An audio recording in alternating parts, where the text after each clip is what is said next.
لەگەڵەوەی زۆربەی وڵاتە عەرەبیەکان پەیوەندی سیاسی و دیپلۆماسییان لەگەڵ ئیسرائیل هەیە، بەڵام کێشە و ئاڵۆزی و هەندێک جاریش پێکدادان لە نێوان فەلەستینیەکان و ئیسرائیل بەردەوامە. هۆکاری ئەمە چییە و ئایا بۆچی بەپێی ڕۆژنامەی وۆڵ ستریت جۆرناڵی ئەمریکیش بێ ئیسماعیل قائانی فەرماندەی سوپای فەیلقی قودسی ئێران سەردانی ئەو گروپە چەکدارانی کردو بۆ قسەکردنی زیاتر لەسەر ئەم بابەتە داخۆ هۆکاری ئەمە چێ و ئەم گرژیە بە چۆ دەگا.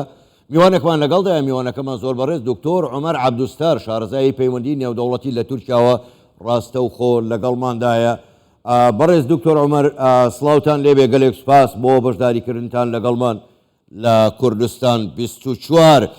ڕۆژنامەی وۆڵ ستریت جۆرناڵی ئەمریکایی دەڵێت پێش ئاڵۆزیەکانی کەرتی غەزە فەرماندەی سوپای قودس سەردانی حەماس، حیزبوڵڵا و جیهادی ئیسلامی کردووە داوای لێکردوون پشێوی و ئاڵۆزی دروست بکەن و هێرش بکەنە سەر ئیسرائیل.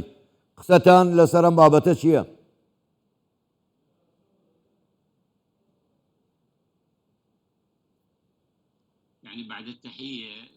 دوای سڵاو ڕێز،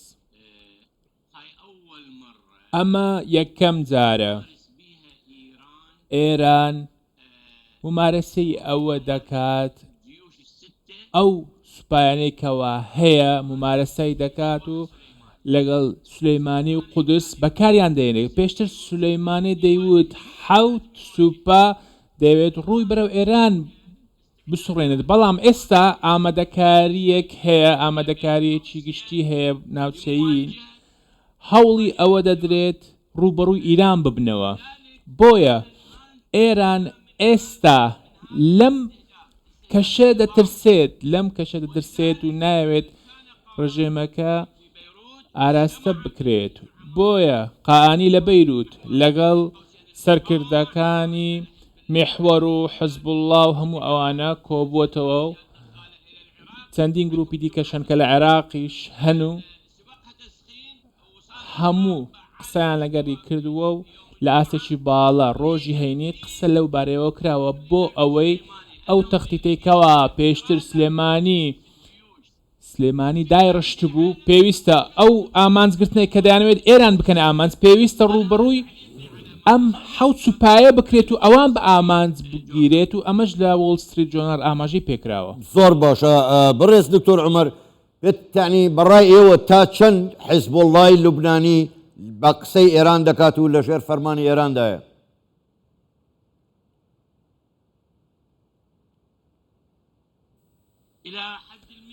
تا ئاستی 100% دەتوانم بڵێم ئەمە بۆ چوونی منە. حیزبوڵڵا لەبەرەوەی سەرکردەی دووەم و دوای قائانیە، ئەو سەرکردەی مێحوەرەکەیە، ئەو مێحوەرەی کەوا پێ دەڵێن مقاومە و کۆنترین بەشی سەربازیە، وەکو بەدر کە لە عێراق هەیە و نەسڕوڵڵاش بە هەمان شێوەکە لە لوبنان هەیە و تەمەنەکەی 40 ساڵە و توانایەکی باشیشی هەیە و هەروەها پەیوەندیان لەگەڵ حوسیەکان هەیە و هەروەها لەگەڵ چەندین میلیشای دیکە پەیوەندیان هەیە. ئەو لەسەروی هەموویانەوە لەسەر ئاستێکی باڵا پەیوەندیەکی ڕاستەوخۆی هەیە لەگەڵ مەکتەبی خامنەئی و باش. زۆر باشە. بەڕێز دکتۆر عومەر، بۆ خۆ دەزانی زۆربەی وڵاتە عەرەبیەکان پەیوەندی سیاسی و دیپلۆماسیان لەگەڵ ئیسرائیل هەیە. هۆکار چییە ئێران دەستوەرەداتە کاروباری فەلەستینیەکان و ئەو بۆتە ئاڵا هەڵگریان؟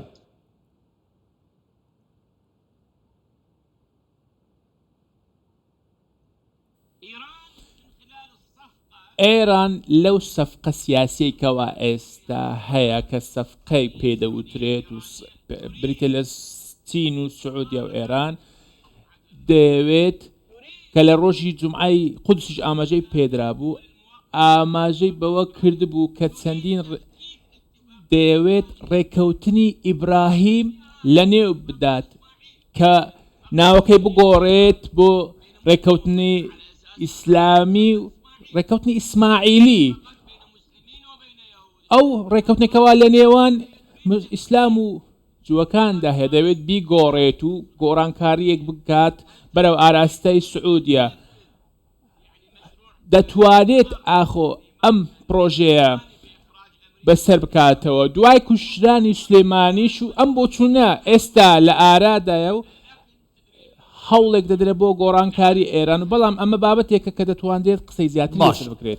بەڕێز دکتۆر عومەر دوا پرسیار ئەگەر بە کورتیش وەڵام دەیتەوە من سوپاست دەکەم ڕێکەوتنی سعودیە لەگەڵ ئێران بە سەرپەرشتی چین چ کاریگەریەکی لە سەر ئاڵۆزیەکانی فەلەستین دەبێت؟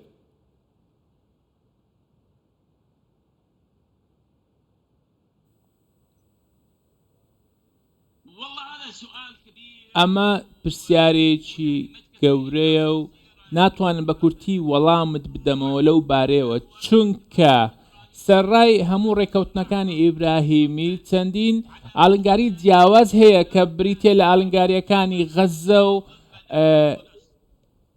کەرتی فەڵەستین و هەموو ئەوانە داوای ئەوە دەکەن کەوا کەرتی غەزە